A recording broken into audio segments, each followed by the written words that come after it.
রহমান রহিম আল্লাহ তাআলার নামে। হে মুমিনরা, তোমরা জেনে রেখো, যুদ্ধে যে সম্পদ তোমরা অর্জন করেছ তার 1/5 আল্লাহ তাআলার জন্যে, রসূলের জন্যে, তার স্বজনদের জন্যে, এতিমদের জন্যে, মিসকিনদের জন্যে ও পথচারী মুসাফিরদের জন্যে।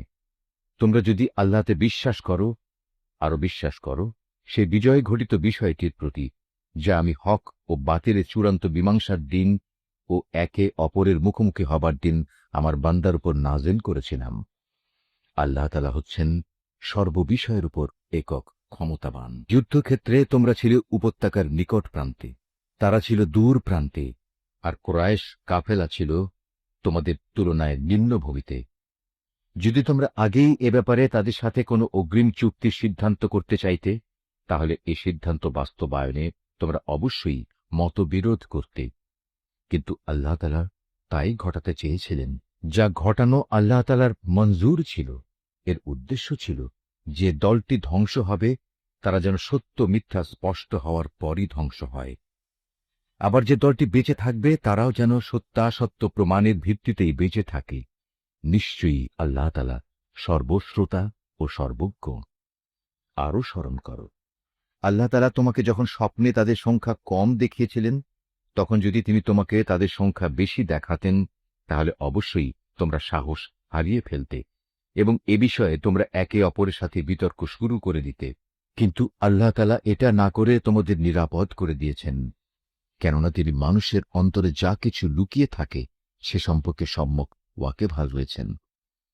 সে সময়ের কথাও স্মরণ করো যখন তোমরা যুদ্ধের ময়দানে তাদের সামনাসামনি হলে, তখন তোমাদের চোখে তাদের সংখ্যা আল্লাহ তাআলা নিতান্ত কম করে দেখালেন এবং তাদের চোখেও তিনি তোমাদের সংখ্যাকে দেখালেন কম। এর উদ্দেশ্য ছিল যেন আল্লাহ তাআলা তাই ঘটিয়ে দেখান যা কিছু তিনি এই ঘটনার মাধ্যমে ঘটাতে চান, কেননা আল্লাহ তাআলার দিকেই সব কিছুকে ফিরে যেতে হবে। হে ঈমানদার লোকেরা, কোন বাহিনীর সাথে যখন তোমরা সামনাসামনি হও, তখন ময়দানে অবিচল থাকবে এবং বিজয়ের আসল উৎস আল্লাহ তাআলাকে বেশি বেশি করে স্মরণ করতে থাকবে। আশা করা যায় তোমরা সাফল্য লাভ করতে পারবে। তোমরা আল্লাহ তাআলা ও তার রসূলের আনুগত্য করো, নিজেদের মধ্যে পরস্পর ঝগড়া বিবাদ করো না, অন্যথায় তোমরা সাহস হারিয়ে ফেলবে এবং তোমাদের প্রতিপত্তি খতম হয়ে যাবে। তোমরা ধৈর্য ধারণ করো, অবশ্যই আল্লাহ তাআলা ধৈর্যশীলদের সাথে রয়েছেন। তোমরা কখনো তাদের মতো হও না যারা অহংকার ও লোকদের নিজেদের শান শওকত দেখানোর জন্য নিজেদের ঘর থেকে বেরিয়ে এসেছে এবং সাধারণ মানুষদের যারা আল্লাহ তাআলার পথ থেকে ফিরিয়ে রাখে। মূলত তাদের সমুদয় কার্যকলাপই আল্লাহ তাআলা পরিবেষ্টন করে আছেন। যখন শয়তান তাদের কাজগুলোকে তাদের সামনে খুব চাকচিক্যময় করে পেশ করেছিল এবং সে তাদের বলেছিল, আজ মানুষের মধ্যে কেউই তোমাদের উপর বিজয়ী হতে পারবে না এবং আমি তো তোমাদের পাশেই আছি। অতঃপর যখন উভয় দল সম্মুখ সমরে ঝাঁপিয়ে পড়ল, তখন সে কেটে পড়ল এবং বলল, তোমাদের সাথে আমার কোনোই সম্পর্ক নেই। আমি এমন কিছু দেখতে পাচ্ছি যা তোমরা দেখতে পাও না। আমি অবশ্যই আল্লাহ তাআলাকে ভয় করি এবং আমি জানি আল্লাহ তাআলা হচ্ছেন কঠোর শাস্তিদাতা। মুনাফিক ও তাদের দলবল, যাদের দিলে গুমরাহির ব্যাধি রয়েছে, যখন তারা বলল, এ লোকদের মূলত তাদের নতুন দিন মারাত্মকভাবে প্রতারিত করে রেখেছে। সত্য কথা হচ্ছে, যে কোনো ব্যক্তি বিপদে আপদে আল্লাহ তাআলার উপর ভরসা করে সে বুঝতে পারবে আল্লাহ তাআলা প্রবল পরাক্রান্ত ও প্রজ্ঞাময়।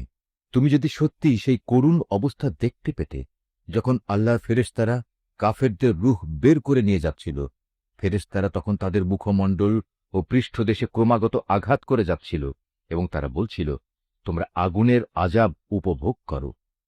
মূলত এটা হচ্ছে তোমাদের নিজেদেরই উভয় হাতের কামাই, যা তোমরা আগেই পাঠিয়েছিলে। আল্লাহ তাআলা কখনো তার বান্দার উপর জুলুম করেন না। এদের পরিণতি হবে ফেরাউনের আপনজন ও তাদের পূর্ববর্তী কাফেরদের মতোই। তারা সবাই আল্লাহ তাআলার আয়াতকে অস্বীকার করেছে, ফলে তাদের গুনাহের দরুন আল্লাহ তাআলা তাদের পাকড়াও করলেন। নিশ্চয়ই আল্লাহ তাআলা শক্তিশালী ও কঠোর শাস্তিদানকারী। এটা এ কারণে যে আল্লাহ তাআলা যখন কোনো জাতিকে কোনো নেয়ামত দান করেন, তিনি ততক্ষণ পর্যন্ত তার সে নেয়ামত তাদের জন্য বদলে দেন না, যতক্ষণ না তারা নিজেরা নিজেদের অবস্থার পরিবর্তন করে। নিশ্চয়ই আল্লাহ তাআলা সব কিছু শোনেন, সব কিছু জানেন। এরাও হচ্ছে ফেরাউন, তার স্বজন ও তাদের আগের লোকদের মতো। আল্লাহর আয়াতকে তারা সরাসরি মিথ্যা সাব্যস্ত করেছে, ফলে আমি তাদের কুফরির অপরাধের জন্য তাদের ধ্বংস করে দিয়েছি এবং ফেরাউনের স্বজনদের আমি ডুবিয়ে দিয়েছি।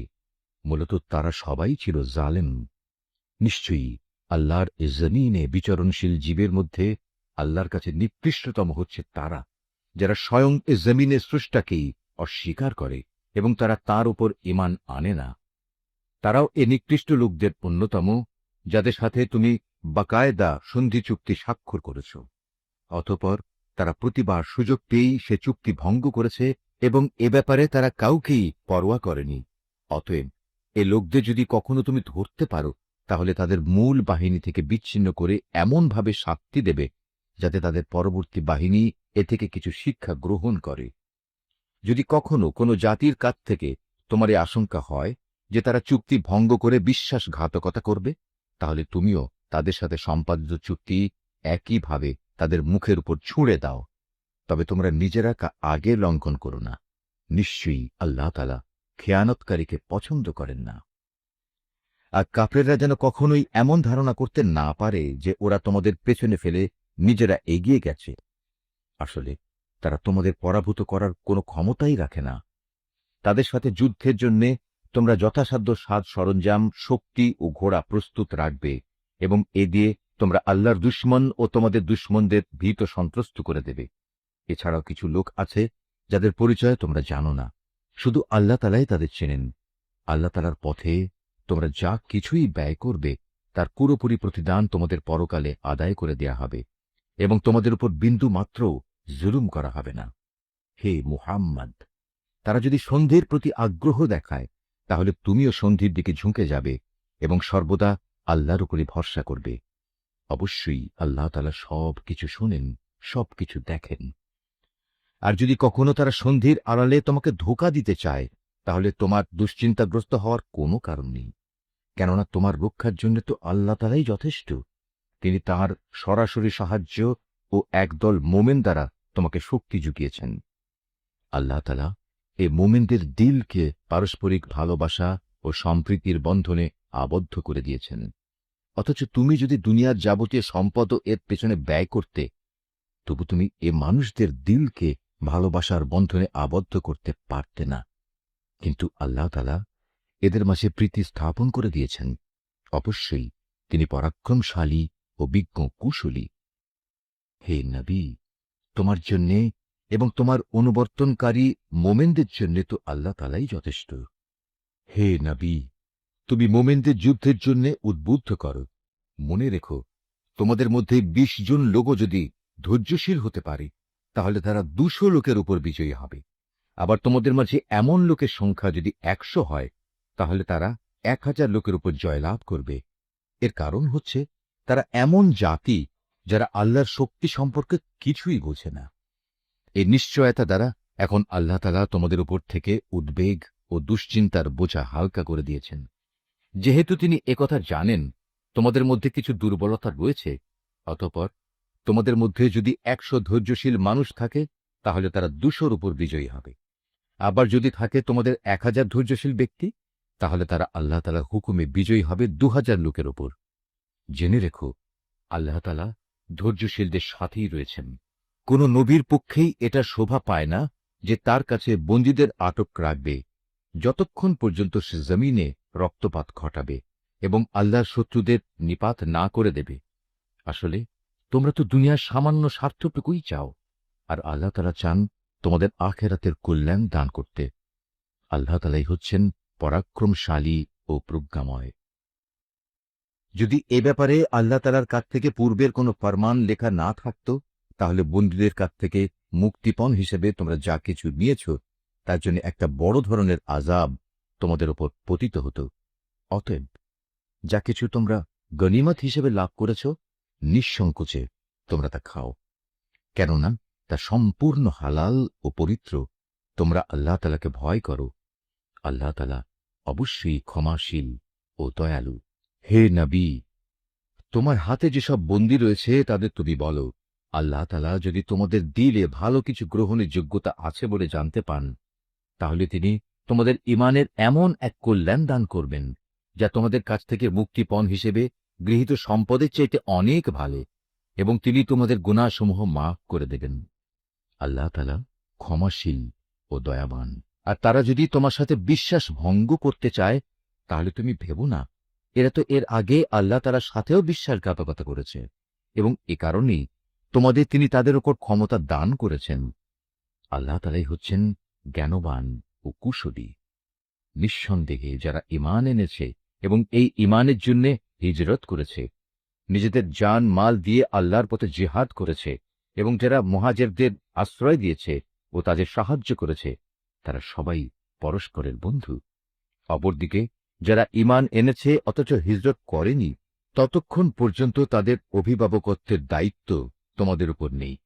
তবে কখনো যদি তারা একান্ত দ্বীনের খাতিরে তোমাদের কাছে কোনো সাহায্য চায়, তাহলে তাদের সাহায্য করা তোমাদের কর্তব্য। তবে তা যেন এমন কোনো সম্প্রদায়ের বিরুদ্ধে না হয় যাদের সাথে তোমাদের কোনো রকম চুক্তি রয়েছে। বস্তুত তোমরা যা কিছু করো, আল্লাহ তাআলা সব কিছুই দেখেন। যারা কুফরি করেছে তারা একে অপরের বন্ধু।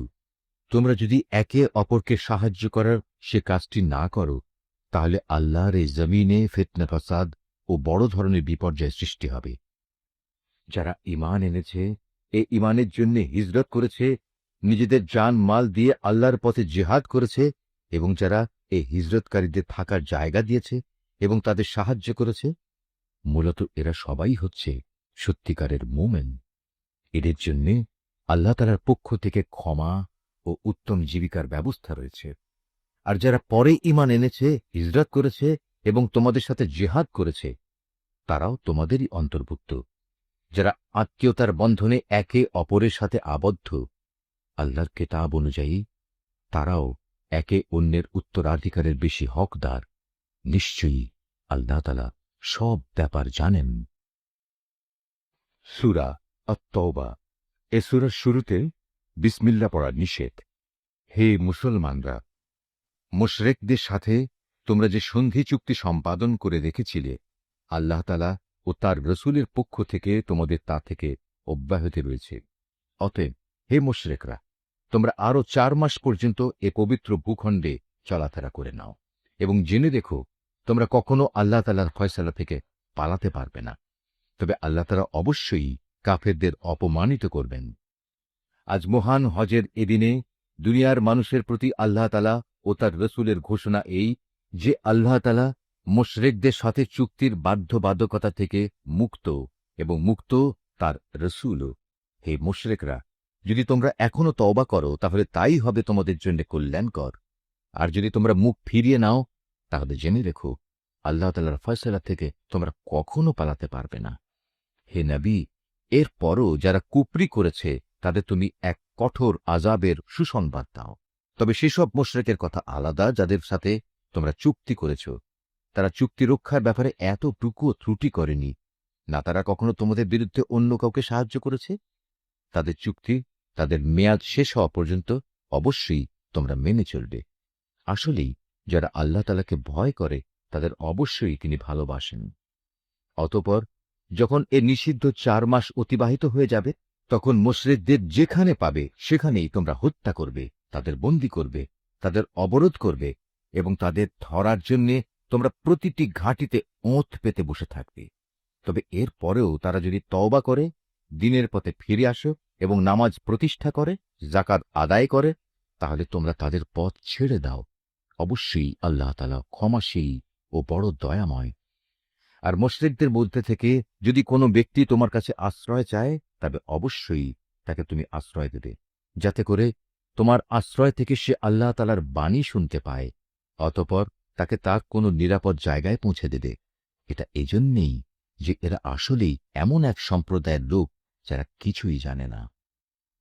আল্লাহ তাআলা ও তার রসূলের সাথে মুশরিকদের এ চুক্তি কিভাবে বহাল থাকবে? তবে যাদের সাথে মসজিদুল হারামের পাশে বসে তোমরা চুক্তি সম্পাদন করেছিলে, তাদের কথা আলাদা। যতক্ষণ পর্যন্ত তারা নিজেরা এই চুক্তির উপর বহাল থাকবে, ততক্ষণ পর্যন্ত তোমরাও চুক্তির উপর বহাল থেকো। অবশ্যই আল্লাহ তাআলা চুক্তি ও ওয়াদার ব্যাপারে সাবধানী ব্যক্তিদের ভালোবাসেন। কিভাবে তোমরা তাদের বিশ্বাস করবে? এরা যদি কখনো তোমাদের উপর জয়লাভ করে, তাহলে তারা যেমনি আত্মীয়তার বন্ধনে তোয়াক্কা করবে না, তেমনি চুক্তির মর্যাদাও দেবে না। তারা শুধু মুখের কথা দিয়ে তোমাদের খুশি রাখার চেষ্টা করে, কিন্তু তাদের অন্তরগুলো সেসব কথা কিছুতেই মেনে নেয় না। মূলত এদের অধিকাংশ ব্যক্তি হচ্ছে ফাসেক।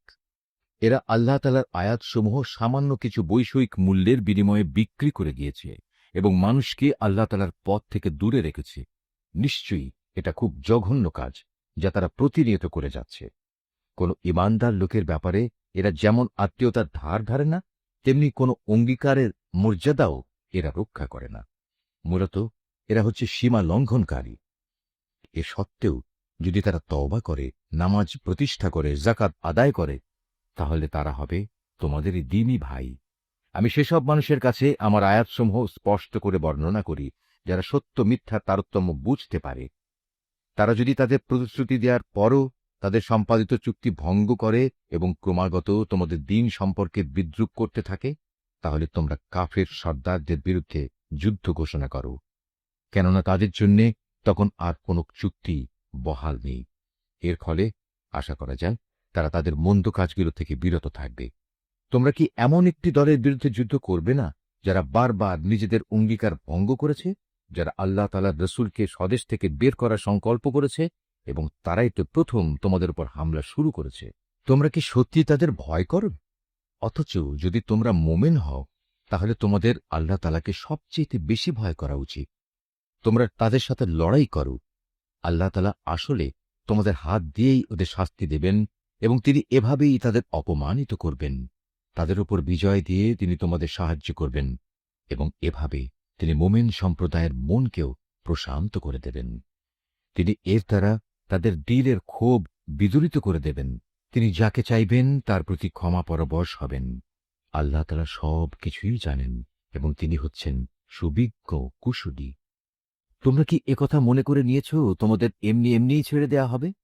অথচ এখনো আল্লাহ তাআলা ভালো করে পরখ করে নেননি যে তোমাদের মাঝে কারা আল্লাহর পথে জিহাদ করেছে আর কারা আল্লাহ তাআলা, তার রসূল ও মোমেনদের ছাড়া অন্য কাউকে বন্ধু হিসেবে গ্রহণ করেছে। বস্তুত তোমরা যা কিছু করো না কেন, আল্লাহ তাআলা সে সম্পর্কে সম্যক অবগত রয়েছেন। মুশরিকরা যখন নিজেরাই নিজেদের কুফরির কথা স্বীকার করছে, তখন তারা আল্লাহ তাআলার মসজিদ আবাদ করবে, এটা তো হতেই পারে না।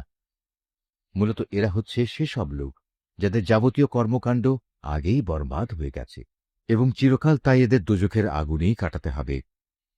আল্লাহ তাআলার ঘর মসজিদ তো আবাদ করবে তারা যারা আল্লাহ তাআলা ও পরকালের উপর ঈমান আনে, নামাজ প্রতিষ্ঠা করে, যাকাত আদায় করে, আর আল্লাহ তাআলা ছাড়া কাউকে তারা ভয় করে না। এদের ব্যাপারেই আশা করা যায় এরা হেদায়েত প্রাপ্ত মানুষের অন্তর্ভুক্ত হবে। তোমরা কি হজের মৌসুমে হাজিদের পানি পান করানো ও কাবা ঘরের খেদমত করাকে সে ব্যক্তির কাজের সমপর্যায়ের মনে করো? যে ব্যক্তি আল্লাহ তাআলার উপর ঈমান এনেছে, পরকালের উপর ঈমান এনেছে এবং আল্লাহ তাআলার রাস্তায় জিহাদ করেছে, এরা কখনো আল্লাহর কাছে সমান মর্যাদার নয়। আল্লাহ তাআলা কখনো জালিমদের সঠিক পথ দেখান না। যারা আল্লাহ তাআলার উপর ঈমান এনেছে, তাঁরই সন্তুষ্টির জন্য হিজরত করেছে এবং আল্লাহ তাআলার পথে তাদের জান মাল দিয়ে জিহাদ করেছে, তাদের মর্যাদা আল্লাহ তাআলার কাছে সবার চাইতে বড় এবং এ ধরনের লোকেরাই পরিণামে সফল কাম হবে। তাদের মালিক তাদের জন্য নিজ তরফ থেকে দয়া, সন্তুষ্টি ও এমন এক সুরম্য জান্নাতের সুসংবাদ দিচ্ছেন, যেখানে তাদের জন্য চিরস্থায়ী নিয়ামতের সামগ্রীসমূহ সাজানো রয়েছে। সেখানে তারা হবে চিরস্থায়ী। নিশ্চয়ই আল্লাহ তাআলার কাছে মোমেনদের জন্য মহাপুরস্কার সংরক্ষিত রয়েছে। হে ঈমানদার ব্যক্তিরা, যদি তোমাদের পিতা ও ভাই কখনো ঈমানের উপর কুফরিকেই বেশি ভালোবাসে, তাহলে তোমরা এমন লোকদের কখনো বন্ধুরূপে গ্রহণ করো না। তোমাদের মধ্যে যারা এ ধরনের লোকদের নিজেদের বন্ধু হিসেবে গ্রহণ করে, তারা হচ্ছে সুস্পষ্ট জালেম। হে নবী, বলো, যদি তোমাদের পিতা, তোমাদের ভাই, তোমাদের পরিবার পরিজন ও তোমাদের অর্জিত ধন সম্পদ এবং ব্যবসা বাণিজ্য যা অচল হয়ে যাবে বলে তোমরা ভয় করো, তোমাদের বাড়িঘর সমূহ যা তোমরা একান্তভাবে কামনা করো, এগুলো যদি তোমরা আল্লাহ তাআলা, তার রসূল ও তার পথে জিহাদ করার চাইতে বেশি ভালোবাসো, তাহলে তোমরা আল্লাহ তাআলার পক্ষ থেকে তার আযাবের ঘোষণা আসা পর্যন্ত অপেক্ষা করো। জেনে রেখো, আল্লাহ তাআলা কখনো ফাসিক সম্প্রদায়কে হেদায়েত করেন না। আল্লাহ তাআলা তো বহু জায়গায় তোমাদের সাহায্য করেছেন। বিশেষ করে হুনাইনের দিনে যে সাহায্য করেছেন তা স্মরণ করো। সেদিন যখন তোমাদের সংখ্যাধিক্য তোমাদের উৎফুল্ল করে দিয়েছিল, অথচ সংখ্যার এ বিপুলতা তোমাদের সেদিন কোনোই কাজে আসেনি। জমিন তার বিশালতা সত্ত্বেও তোমাদের উপর সংকুচিত হয়ে পড়েছিল। অতঃপর তোমরা একসময় ময়দান ছেড়ে পৃষ্ঠ প্রদর্শন করে পালিয়েও গেলে। অতঃপর আল্লাহ তাআলা তার রসূল ও ময়দানে অটল হয়ে থাকা মোমেনদের উপর তার প্রশান্তি নাজিল করলেন। ময়দানে তিনি এমন এক লস্কর বাহিনী পাঠালেন যাদের সেদিন তোমরা দেখতে পাওনি, এবং তাদের দিয়ে তিনি কাফিরদের এক চরম শাস্তি দিলেন, যারা আল্লাহকে অস্বীকার করে। এ হচ্ছে তাদের যথাযথ পাওনা। এর পরেও আল্লাহ তাআলা যাকে ইচ্ছা তাকে ক্ষমা করে দেন। আল্লাহ তাআলা ক্ষমাশীল ও পরম দয়ালু। ও হে মানুষ, তোমরা যারা আল্লাহ তাআলার উপর ঈমান এনেছ, জেনে রেখো, মুশরিকরা হচ্ছে চিন্তা ও আদর্শের দিক থেকে অপবিত্র। অতএব এ অপবিত্রতা নিয়ে তারা যেন এ বছরের পর আর কখনো এ পবিত্র মসজিদের কাছে না আসে। যদি তাদের না আসার কারণে তোমরা আশু দারিদ্র্যের আশঙ্কা করো, তাহলে জেনে রেখো, অচিরেই আল্লাহ তাআলা চাইলে নিজ অনুগ্রহ দিয়ে তোমাদের অভাব মুক্ত করে দিতে পারেন। অবশ্যই আল্লাহ তাআলা সর্বজ্ঞ ও কুশলী। যাদের প্রতি ইতিপূর্বে কেতাব অবতীর্ণ করা হয়েছে, তাদের মধ্যে যারা আল্লাহ তাআলার উপর ঈমান আনে না, পরকালের উপর ঈমান আনে না, আল্লাহ তাআলা ও তার রসূল যা কিছু হারাম করেছেন তা হারাম বলে স্বীকার করে না, সর্বোপরি সত্য দ্বীন ইসলামকে নিজেদের জীবন ব্যবস্থা হিসেবে গ্রহণ করে না, তাদের বিরুদ্ধে তোমরা লড়াই চালিয়ে যাও, যে পর্যন্ত না তারা নত হয়ে স্বেচ্ছায় জিজিয়া কর দিতে শুরু করে। ইহুদিরা বলে ওজায়ের আল্লাহর পুত্র, আবার খ্রিস্টানরা বলে মসিহ আল্লাহর পুত্র। আসলে এ সবই হচ্ছে তাদের মুখের কথা। তাদের আগে যারা আল্লাহ তাআলাকে অস্বীকার করেছে, এরা তাদেরই অনুকরণ করছে মাত্র। আল্লাহ তাআলা এদের সবাইকে ধ্বংস করুন। তাকিয়ে দেখো এরা কিভাবে আজ দাঁড়ে দাঁড়ে ঠোকর খাচ্ছে। এ লোকেরা আল্লাহ তাআলাকে বাদ দিয়ে তাদের আলেম ও পীর দরবেশদের মাবুদ বানিয়ে দিয়েছে, এবং মরিয়ম পুত্র মসিহকেও কেউ কেউ মাবুদ বানিয়ে রেখেছে। অথচ এদের এক আল্লাহ তাআলা ছাড়া অন্য কারোই বন্দেগী করতে আদেশ দেওয়া হয়নি। তিনি ছাড়া আর কোনো মাবুদ নেই। তারা যাদের আল্লাহর সাথে শরীক করে, তিনি এসব কথাবার্তা থেকে অনেক পবিত্র। এ মূর্খ লোকেরা তাদের মুখের এক ফুৎকার দিয়ে আল্লাহর দ্বীনের মশাল নিভিয়ে দিতে চায়, কিন্তু আল্লাহ তাআলা তাঁর এ আলোর পূর্ণ বিকাশ ছাড়া অন্য কিছুই চান না, যদিও কাফেরদের কাছে এটা খুবই অপ্রীতিকর। তিনিই মহান আল্লাহ, যিনি তোমাদের কাছে সুস্পষ্ট হেদায়েত ও সঠিক জীবন বিধান সহকারে তার রসূলকে পাঠিয়েছেন, যেন সে এই জীবন ব্যবস্থাকে দুনিয়ার সব কয়টি বিধানের উপর বিজয়ী করে দিতে পারে। মুশরিকরা এ বিজয়কে যত দুঃসহই মনে করুক না কেন, হে ঈমানদার লোকেরা, আহলে কেতাবদের বহু পণ্ডিত ও ফকির দরবেশ এমন আছে যারা অন্যায়ভাবে সাধারণ মানুষের সম্পদ ভোগ করে। এরা আল্লাহর বান্দাদের আল্লাহর পথ থেকে ফিরিয়েও রাখে। এদের মাঝে যারাই সোনারূপা পুঞ্জীভূত করে রাখে এবং কখনো তা আল্লাহর পথে ব্যয় করে না, তুমি তাদের কঠিন পীড়াদায়ক আযাবের সুসংবাদ দাও। এমন একদিন আসবে যেদিন পুঞ্জীভূত সোনা রূপা জাহান্নামের আগুনে উত্তপ্ত করা হবে। অতঃপর তা দিয়ে যারা এগুলো জমা করে রেখেছিল, তাদের কপালে, তাদের পার্শ্বে ও তাদের পিঠে চিহ্ন এঁকে দেয়া হবে, এবং তাদের উদ্দেশ্য করে বলা হবে, এ হচ্ছে তোমাদের সে সম্পদ যা তোমরা নিজেদের জন্য জমা করে রেখেছিলে। অতএব যা কিছু সেদিন তোমরা জমা করেছিলে, আজ তার স্বাদ গ্রহণ করো। আসমান সমূহ ও পৃথিবী সৃষ্টির দিন থেকেই আল্লাহ তাআলার বিধানে মাসের সংখ্যা লেখা ছিল 12টি।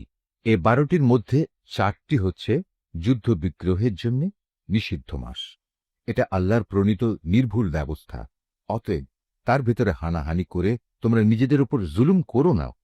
তোমরা যখন মুশরিকদের সাথে যুদ্ধ করবে, তখন সবাই একসাথে মিলিত হয়ে তাদের মোকাবেলা করবে, যেমনিভাবে তারাও একসাথে তোমাদের বিরুদ্ধে লড়াই করছে।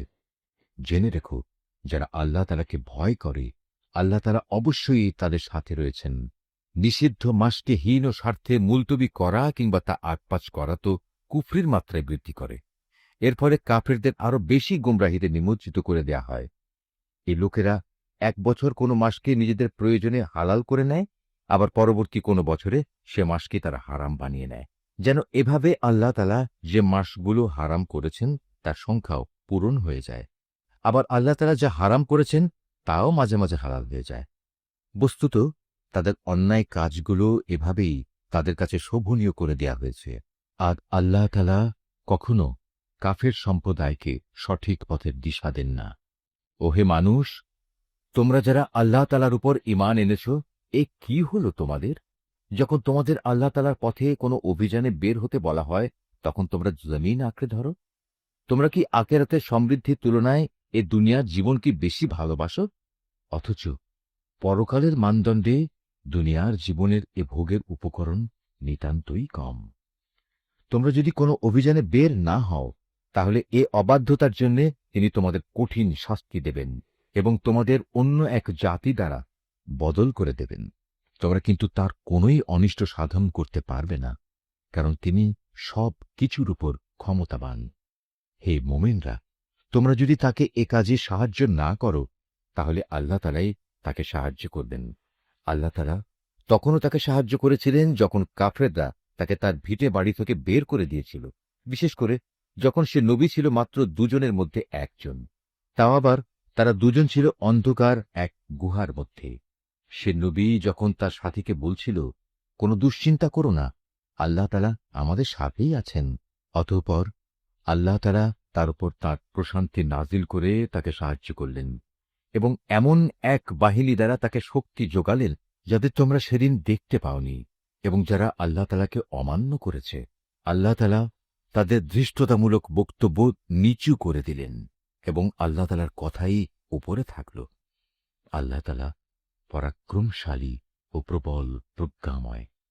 তোমরা অভিযানে বের হয়ে পড়ো, কম রণসম্ভারে হোক কিংবা বেশি হোক, এবং জিহাদ করো আল্লাহ তাআলার পথে নিজেদের জান দিয়ে, মাল দিয়ে। এটাই তোমাদের জন্য উত্তম। কত ভালো হতো যদি তোমরা বুঝতে পারতে। হে নবী, এতে যদি আশু কোনো লাভ থাকত, হতো যদি তাদের এ সফর সহজ সুগম, তাহলে তারা অবশ্যই এ অভিযানে তোমার পেছনে পেছনে যেত। কিন্তু তাদের জন্য এ যাত্রাপথ অনেক দীর্ঘ ও দুর্গম ঠেকেছে। তারা সত্তরই আল্লাহর নামে তোমার কাছে কসম করে বলবে, আমরা যদি সক্ষম হতাম তাহলে অবশ্যই তোমার সাথে অভিযানে বের হতাম। মিথ্যা অজুহাতে তারা নিজেরাই নিজেদের ধ্বংস করছে।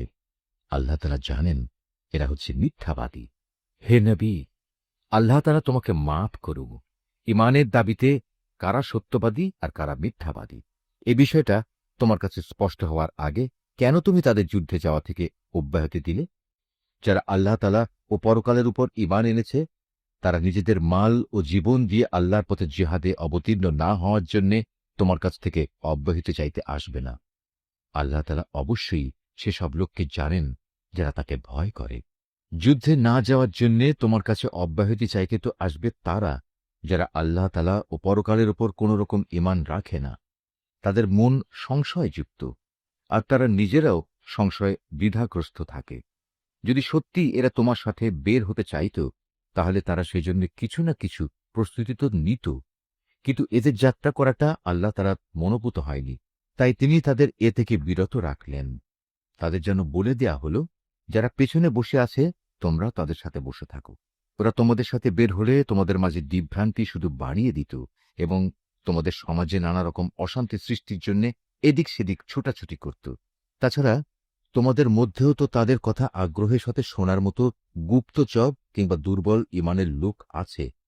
আল্লাহ তাআলা এসব জালেমদের অবস্থা সম্পর্কে সম্যক অবগত রয়েছেন। এরা এর আগেও তোমাদের মাঝে বিশৃঙ্খলা সৃষ্টি করতে চেয়েছিল এবং তোমার পরিকল্পনাগুলো পাল্টে দেয়া চক্রান্ত করেছিল। শেষ পর্যন্ত ন্যায় ও ইনসাফ তাদের কাছে এসে হাজির হল এবং আল্লাহ তাআলার ফয়সালাই চূড়ান্তভাবে বিজয়ী হল, যদিও তারা হচ্ছে এ বিজয় অপছন্দকারী।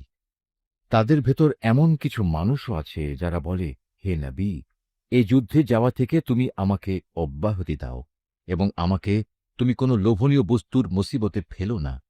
তোমরা জেনে রেখো, এরা তো আগে থেকেই নানা মুসিবতে পড়ে আছে, আর জাহান্নাম তো কাফেরদের চারিদিকে বড় মুসিবতের মতোই ঘিরে রেখেছে।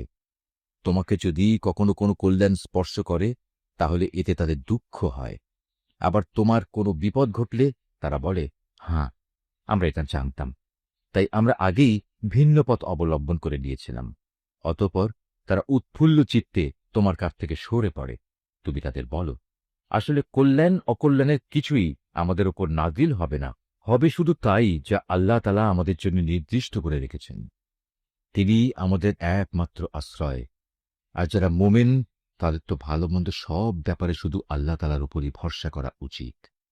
আমাদের ব্যাপারে তোমরা কি বিজয় ও শাহাদাত এ দুটো কল্যাণের যে কোনো একটির অপেক্ষা করছ? কিন্তু তোমাদের জন্য আমরা যা কিছু প্রতীক্ষা করছি তা হচ্ছে আল্লাহ তাআলা নিজে থেকে তোমাদের আযাব দেবেন, কিংবা আমাদের হাত দিয়ে তোমাদের তিনি শাস্তি পৌঁছবেন। অতএব তোমরা অপেক্ষা করো, আমরাও তোমার সাথে অপেক্ষা করছি। হে নবী, তুমি বলো, ধন সম্পদ আগ্রহ সহকারে খরচ করো কিংবা অনিচ্ছায় খরচ করো, কোনো অবস্থায় তোমাদের কাছ থেকে তা কবুল করা হবে না, কেননা তোমরা হচ্ছ একটি নাফরমান জাতি। তাদের এ অর্থ সম্পদ কবুল না হওয়াকে এছাড়া আর কোনো কিছুই বাধা দেয়নি যে তারা স্বয়ং সৃষ্টিকর্তা আল্লাহ তাআলাকে ও তার পাঠানো রসুলকে অমান্য করেছে। তারা নামাজের জন্য আসে ঠিকই, কিন্তু তারা থাকে একান্ত অলস, আর আল্লাহ তাআলার পথে অর্থ ব্যয় করে বটে, তবে তা করে একান্ত অনিচ্ছার সাথে। সুতরাং হে নবী, ওদের মাল সম্পদ ও সন্তান সন্ততি যেন তোমাকে কখনো আশ্চর্যান্বিত না করে। আল্লাহ তাআলা মূলত এ সব কিছু দিয়ে তাদের এ দুনিয়ার জীবনে এক ধরনের আযাবই ফেলে রাখতে চান, আর যখন তাদের দেহ থেকে জান বের হয়ে যাবে তখন তারা কাফের অবস্থায় থাকবে। এরা আল্লাহ তাআলার নামে কসম করে বলে এরা তোমাদের দলের লোক, অথচ আল্লাহ তাআলা নিজেই বলেছেন এরা কখনোই তোমাদের লোক নয়।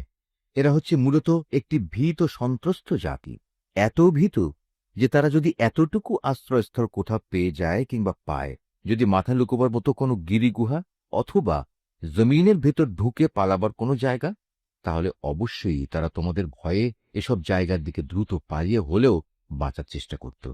এদের মাঝে এমনও লোক আছে যারা বিশেষ অনুদানের ভাগ বন্টনের ব্যাপারেও তোমার উপর দোষারোপ করে, কিন্তু সে অংশ যদি তাদের দেয়া হয় তাহলে তারা খুবই সন্তুষ্ট হয়, আবার তাদের যদি তা দেয়া না হয় তাহলে তারা বিক্ষুব্ধ হয়ে ওঠে। যদি তারা এর উপর সন্তুষ্ট হতো যা আল্লাহ তাআলা ও তার রসূল তাদের দিয়েছেন, তাহলে তা কতই না ভালো হতো। সে অবস্থায় তারা বলতো, আল্লাহ তাআলাই আমাদের জন্য যথেষ্ট। অচিরেই আল্লাহ তাআলা তার অনন্ত ভাণ্ডার থেকে আমাদের অনেক দেবেন এবং তার রসূলও আমাদের অনেক দান করবেন। আমরা তো আল্লাহ সন্তুষ্টির দিকেই তাকিয়ে আছি। এসব সাদাকা জাকাতের অর্থ হচ্ছে ফকির মিসকিনদের জন্য, এ ব্যবস্থার আওতাধীন কর্মচারীদের জন্য, যাদের অন্তঃকরণ দ্বীনের প্রতি অনুরাগী করা প্রয়োজন তাদের জন্য, কোন ব্যক্তিকে গোলামির বন্ধন থেকে আজাদ করার জন্য, ঋণগ্রস্ত ব্যক্তির ঋণ মুক্তির জন্য, আল্লাহ তাআলার পথে সংগ্রামী ও মুসাফিরদের জন্য এ সাদকার অর্থ ব্যয় করতে হবে। এটা আল্লাহ তাআলার নির্ধারিত ফরজ। নিঃসন্দেহে আল্লাহ তাআলা সব কিছু জানেন এবং তিনিই হচ্ছেন বিজ্ঞ কুশলী। তাদের মধ্যে এমন কিছু লোক আছে যারা আল্লাহর নবীকে কষ্ট দেয়। তারা বলে, এ ব্যক্তি কান কথা বিশ্বাস করে। হে নবী, তুমি তাদের বলো, তার কান তাই শুনে যা তোমাদের জন্য কল্যাণকর। সে আল্লাহ তাআলাকে বিশ্বাস করে, মোমেনদের উপর বিশ্বাস রাখে। তোমাদের মধ্যে যারা ঈমান আনে সে তাদের জন্যও আল্লাহ তাআলার রহমত। যারা আল্লাহ রসূলকে কষ্ট দেয় তাদের জন্য কঠোর শাস্তির ব্যবস্থা রয়েছে।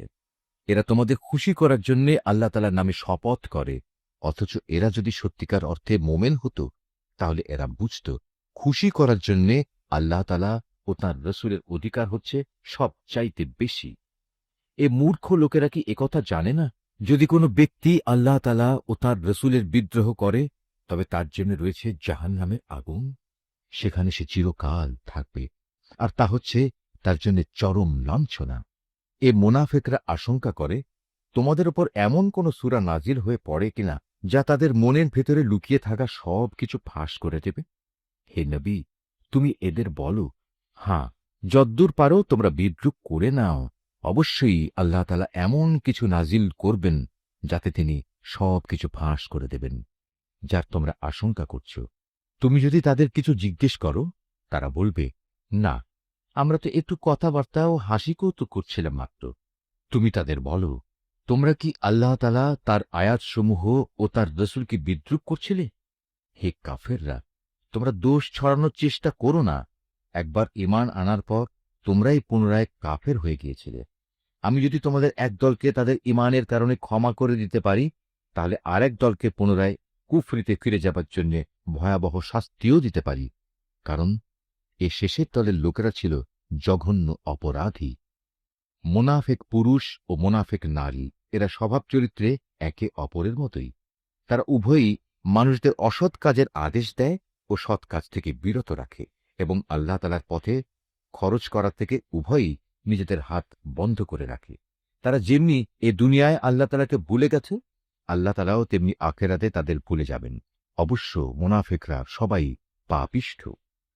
আল্লাহ তাআলা এ মোনাফেক পুরুষ ও মোনাফেক নারী এবং কাফেরদের জাহান্নামের ভয়াবহ আগুনের প্রতিশ্রুতি দিয়েছেন, যেখানে তারা চিরকাল ধরে জ্বলতে থাকবে। জাহান্নামের এ আগুন হবে তাদের জন্য যথেষ্ট। তাদের ওপর আল্লাহ তাআলার গজব নাজিল হোক। ওদের জন্য রয়েছে এক চিরস্থায়ী আযাব। তোমরা ঠিক তাদেরই মতো যারা তোমাদের আগে এখানে প্রতিষ্ঠিত ছিল। তারা শক্তিতে ছিল তোমাদের চাইতে প্রবল, ধন সম্পদ, সন্তান সন্ততি তাদের তোমাদের চাইতে ছিল বেশি। দুনিয়ার যে ভোগ বিলাস তাদের ভাগে ছিল, তা তারা ভোগ করে গেছে। অতঃপর তোমাদের ভাগে যা আছে, তোমরা তা ভোগ করে একদিন চলে যাবে। যেমনি করে তোমাদের আগের লোকেরা তাদের যে পরিমাণ ভোগ করা ছিল তা শেষ করে চলে গেছে। তারা যেমন অনর্থক কাজকর্মে ডুবে থাকত, তোমরাও তেমনি অর্থহীন কথাবার্তায় ডুবে আছো। এরা হচ্ছে সেসব লোক দুনিয়া আখেরাতে যাদের কর্মফল বিনষ্ট হয়ে গেছে। আর সত্যিকার অর্থে এরাই হচ্ছে নিদারুণভাবে ক্ষতিগ্রস্ত। এদের কাছে কি আগের লোকদের খবর পৌঁছেনি? নুহের জাতির, আদ জাতির, সামুদ জাতির কীর্তিকলা, ইব্রাহিম, মাদিয়ানবাসী নবী ও সে বিধ্বংস জনবসতির কথা কি এদের কাছে কেউ বলেনি? এ সব কয়টি জাতির মানুষের কাছে তাদের রসুলরা আল্লাহ তাআলার পক্ষ থেকে সুস্পষ্ট আয়াত নিয়ে এসেছিল। নবী না পাঠিয়ে কাউকে আযাব দেবেন এমন অবিচার তো আল্লাহ তাআলা তাদের উপর কখনো করতে পারেন না। বস্তুত তারা নিজেরাই নিজেদের উপর জুলুম করেছে। অপরদিকে মোমেন পুরুষ ও মোমেন নারীরা হচ্ছে একে অপরের বন্ধু। এরা অন্য মানুষকে ন্যায় কাজের আদেশ দেয়, অন্যায় কাজ থেকে বিরত রাখে। তারা নামাজ প্রতিষ্ঠা করে, যাকাত আদায় করে, জীবনের সব কাজে আল্লাহ তাআলা ও তার রসুলের বিধানের অনুসরণ করে। এরাই হচ্ছে সেসব মানুষ যাদের ওপর আল্লাহ তাআলা অচিরেই তার রহমত নাজিল করবেন। অবশ্যই আল্লাহ তাআলা পরাক্রমশালী, কুশলী। এ ধরনের মোমেন পুরুষ ও মোমেন নারীদের আল্লাহ তাআলা এমন এক সুরম্য জান্নাতের প্রতিশ্রুতি দিচ্ছেন, যার তলদেশ দিয়ে ঝর্ণাধারা প্রবাহমান থাকবে, যেখানে তারা চিরদিন অবস্থান করবে। চিরস্থায়ী জান্নাতে তাদের জন্যে সুন্দর সুন্দর বাসস্থানের ব্যবস্থা থাকবে। সেদিনের সবচেয়ে বড় নিয়ামত হবে বান্দার প্রতি আল্লাহ তাআলার সন্তোষ। এটাই হবে সেদিনের সবচেয়ে বড় সাফল্য। হে নবী, কাফের ও মোনাফেকদের বিরুদ্ধে জিহাদে অবতীর্ণ হও। ওদের প্রতি কঠোরতা অবলম্বন করো, কেননা এদের চূড়ান্ত আবাসস্থল হবে জাহান্নাম। এটি বড়ই নিকৃষ্ট স্থান। এরা আল্লাহর নামে কসম করে বলে কুফরি শব্দ এরা বলেনি। আসলে এরা কুফরি শব্দ বলেছে এবং তাদের ইসলাম গ্রহণের পরে তারা তা অস্বীকার করেছে। এরা এমন এক কাজে সংকল্প করেছিল যা তারা করতে পারেনি। এর পরেও তাদের প্রতিশোধ নেয়ার এছাড়া আর কি কারণ থাকতে পারে? আল্লাহ ও তার রসুল নিজ অনুগ্রহ দিয়ে তাদের ধনশালী করে দিয়েছিলেন। এখনও যদি এ লোকেরা আল্লাহ তাআলার কাছে তওবা করে, তাহলে এটা তাদের জন্যই ভালো হবে। আর যদি তারা সত্য থেকে মুখ ফিরিয়ে নেয়, তাহলে আল্লাহ তাআলা দুনিয়া আখেরাত উভয় স্থানেই তাদের কঠিন আযাব দেবেন, এবং উপরন্তু এ জমিনে তারা কখনো কোনো বন্ধু কিংবা সাহায্যকারী পাবে না। ওদের মধ্যে এমন কিছু লোক আছে যারা আল্লাহর সাথে ওয়াদা করেছিল, যদি আল্লাহ তাআলা নিজ অনুগ্রহে আমাদের সম্পদ দান করেন, তাহলে আমরা অবশ্যই তার একাংশ আল্লাহর পথে দান করব, এবং সত্যি আমরা নেক লোকদের অন্তর্ভুক্ত হয়ে যাব। অতঃপর যখন আল্লাহ তাআলা নিজ অনুগ্রহের ভাণ্ডার থেকে তাদের ধন সম্পদ দান করলেন, তখন তারা দানের বদলে কার্পণ্য করতে শুরু করল এবং আল্লাহ তাআলাকে দেয়া ওয়াদা থেকে তার গোঁড়ামির সাথেই ফিরে এল। অতঃপর আল্লাহ তাআলা তাদের অন্তরে মুনাফিকি বদ্ধমূল করে দিলেন সেদিন পর্যন্ত যেদিন তারা আল্লাহ তাআলার সাথে সাক্ষাৎ করবে। এটা এ কারণে এরা আল্লাহ তাআলার কাছে যে ওয়াদা করেছিল তা ভঙ্গ করেছে। আসলেই এরা ছিল ভয়ানক মিথ্যাবাদী। এই লোকেরা কি একথা জানত না? তাদের সব গোপন কথা ও সব সলা পরামর্শ সম্পর্কে আল্লাহ তাআলা জানেন, এবং যা কিছু অদৃশ্য অদেখা আল্লাহ তাআলা সে সম্পর্কেও বিশেষভাবে অবহিত। আল্লাহ তাআলা তাদের ব্যাপারেও সম্যক অবগত আছেন, যারা সেসব ঈমানদার ব্যক্তিদের দোষারোপ করে, যারা আন্তরিক নিষ্ঠা ও আগ্রহের সাথে আল্লাহ তাআলার পথে দান করে এবং যারা দান করার মতো নিজেদের পরিশ্রম লব্ধ সামান্য কিছু সম্পদ ছাড়া কিছুই পায় না। এ সব মুমিনের সাথে মুনাফিকদের এ দলের লোকেরা হাসি ঠাট্টা করে। এই বিদ্রূপকারীদের স্বয়ং আল্লাহ তাআলাও বিদ্রূপ করতে থাকেন। পরকালে তাদের জন্য রয়েছে কঠিন আযাব। হে নবী, এমন লোকদের জন্য তুমি আল্লাহ তাআলার কাছে ক্ষমা প্রার্থনা করো আর না করো, দুটোই সমান। তুমি যদি ৭০ বারও তাদের জন্য আল্লাহর কাছে মাপ চাও, আল্লাহ তাআলা কখনো তাদের মাফ করবেন না, কেননা এরা জেনে বুঝে আল্লাহ তাআলা ও তার রাসূলকে অস্বীকার করেছে। আসলে আল্লাহ তাআলা কখনো নাফরমান লোকদের হেদায়েত করেন না। যারা তাবুকের যুদ্ধে না গিয়ে পেছনে পড়ে থাকল, তারা এভাবে রাসূলের ইচ্ছার বিরুদ্ধে নিজেদের ঘরে বসে থাকতে পেরে খুব খুশি হয়ে গেল। মূলত তারা তাদের জান মাল দিয়ে আল্লাহর পথে জিহাদ করাটা পছন্দ করল না, বরং বলল, এই ভীষণ গরমে তোমরা বাইরে যেও না। হে নবী, তুমি তাদের বলো, জাহান্নামের আগুন তো এর চাইতেও বেশি গরম। কত ভালো হতো এ লোকগুলো যদি একথাটা বুঝতে পারত। অতএব এ দুনিয়ায় তাদের কম হাসা উচিত, অন্যথায় কিয়ামতের দিন তাদের বেশি কাঁদতে হবে। তারা যা গুনাহ এখানে অর্জন করেছে তাই হবে তাদের সেদিনের যথার্থ বিনিময়। যদি আল্লাহ তাআলা এ অভিযানের পর তোমাকে এদের কোনো একটি দলের কাছে ফেরত নিয়ে আসেন এবং তারা যদি তোমার কাছে পুনরায় কোনো যুদ্ধে যাবার অনুমতি চায়, তাহলে তুমি বলো, না, কখনো তোমরা আমার সাথে আর কোনো অভিযানে বের হবে না। তোমরা আমার সাথী হয়ে আর কখনো শত্রুর সাথে লড়বে না, কেননা তোমরা আগের বার যুদ্ধের বদলে পেছনে বসে থাকা পছন্দ করেছিলে। আর যাও, যারা পেছনে পড়ে আছে তাদের সাথে তোমরাও গিয়ে বসে থাকো। ওদের মধ্যে কোনো লোকের মৃত্যু হলে তুমি কখনো তার জানাজায় নামাজ পড়ো না, কখনো তার কবরের পাশে তুমি দাঁড়িও না, কেননা এ ব্যক্তিরা আল্লাহ তাআলা ও তার রাসূলের সাথে কুফরি করেছে। এরা নাফরমান অবস্থায় মরেছে। ওদের ধন সম্পদ ও সন্তান সন্ততি যেন তোমাদের কখনো বিমুগ্ধ করতে না পারে।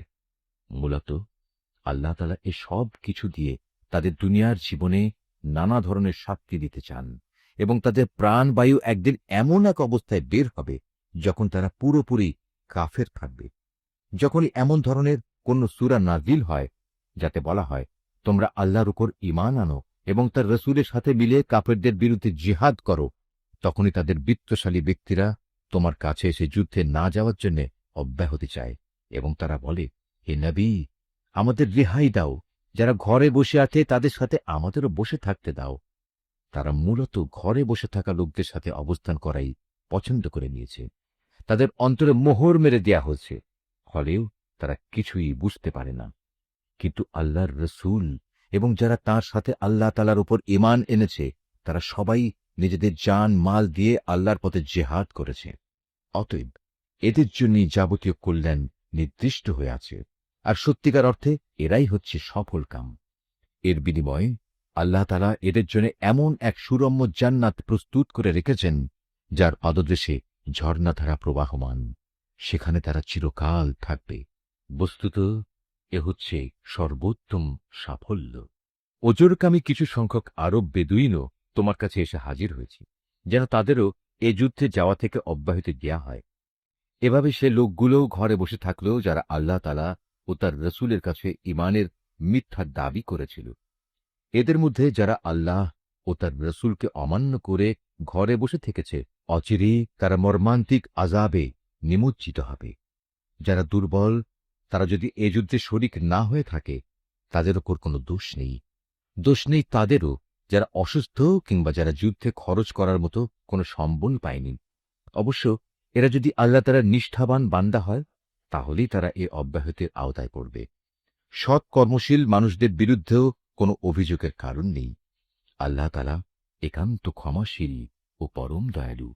তাদের ব্যাপারেও কোনো অভিযোগ নেই যারা যুদ্ধ শুরুর প্রাক্কালে তোমার কাছে যাত্রার বাহন সরবরাহ করার জন্য এসেছিল এবং তুমি তাদের বলেছিলে, তোমাদের জন্য আমি এমন কিছু পাচ্ছি না যার উপর আমি তোমাদের আরোহণ করাতে পারি।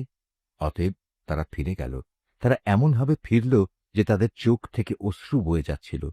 যুদ্ধে যাবার খরচ জোগাড় করতে না পারায় তারা ভীষণভাবে দুঃখিত হল। সব অভিযোগ তো তাদের বিরুদ্ধে যারা সামর্থ্যবান হওয়া সত্ত্বেও তোমার কাছে অব্যাহতি চায়। যারা পেছনে পড়ে থাকল তাদের সাথে ঘরে বসে থাকাই অবশেষে তারা পছন্দ করল।